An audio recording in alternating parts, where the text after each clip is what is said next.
Left one's on. The right one's on. Transfer pumps off. They're off. Battery on. Are we ready?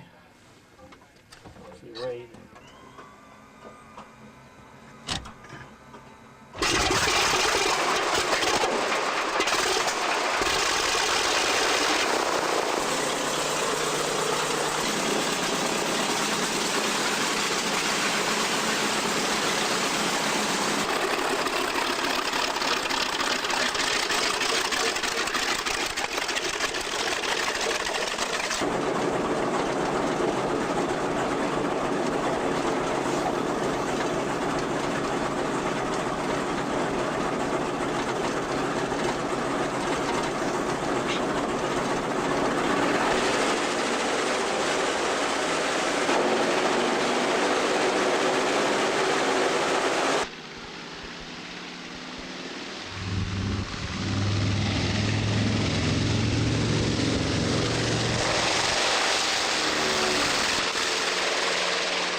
B-25 was one of the few airplanes that was used in all of the theaters of the World War II at the same time. Several different makes and models of airplanes were used specialized areas and not used simultaneously. The action that really made the B-25 an airplane that became very famous was 4 months after the Japanese bombed Pearl Harbor. Jimmy Doolittle and his crew of 80 personnel and 16 B-25s launched off with a carrier Hornet and bombed Tokyo, which the Japanese had figured all along that there would never be any bombs dropped on their homeland. But that was it was a warning both for the Japanese, and it was a morale builder for the United States, and it really worked. During that raid, out of the 80 people that were on it, there was only about 8 of them that were lost, and they continue to have reunions every year. The last reunion that the Yellow Rose went to was the 50th reunion in Columbia, South Carolina. At that reunion, there were approximately 40 survivors in attendance, and the Yellow Rose did a flyover, a salute to the Doolittle Raiders. We have several of the Doolittle Raiders that live in the San Antonio area where this airplane is based.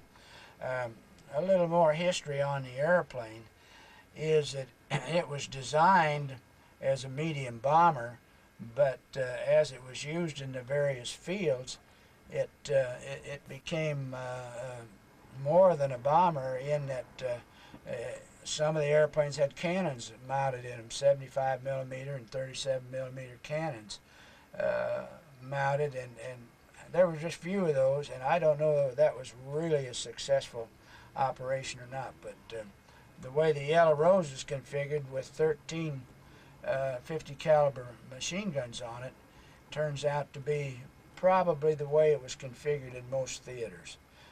6 of the fixed guns were fired from the cockpit, which would have been used mainly for strafing.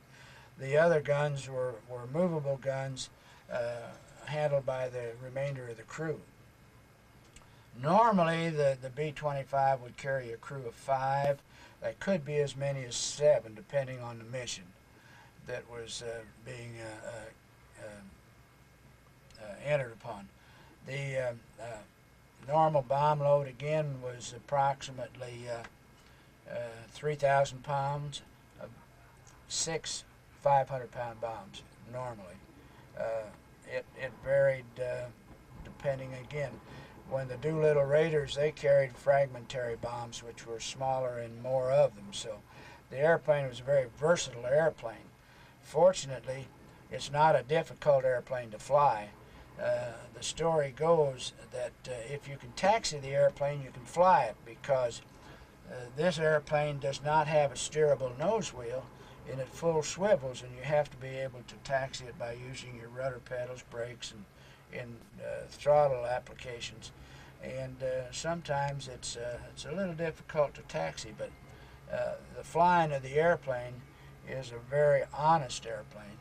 Whatever control input that you use, the airplane reacts to it. And so it's one of the reasons it had so many in so many fields, is it was not a difficult airplane to fly.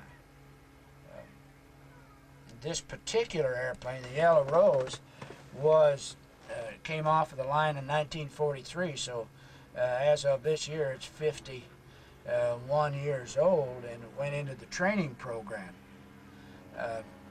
when it came off the factory line. And I can't tell you exactly how long it was on the training program, but it eventually was retired, and it was just tied out and left kind of abandoned. Somebody must have owned it, but it was kind of abandoned. Finally, an operator that was spraying Myrex for fire ant control had the airplane and used it for some time.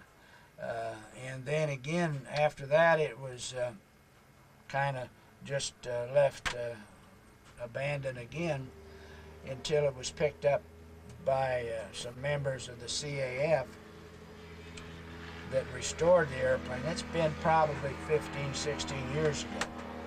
And it took several years, and a couple different engines to get it to the situation where it is right now. We keep the airplane flying by working on it at least every Saturday when we're not out on airshow circuit like we are today.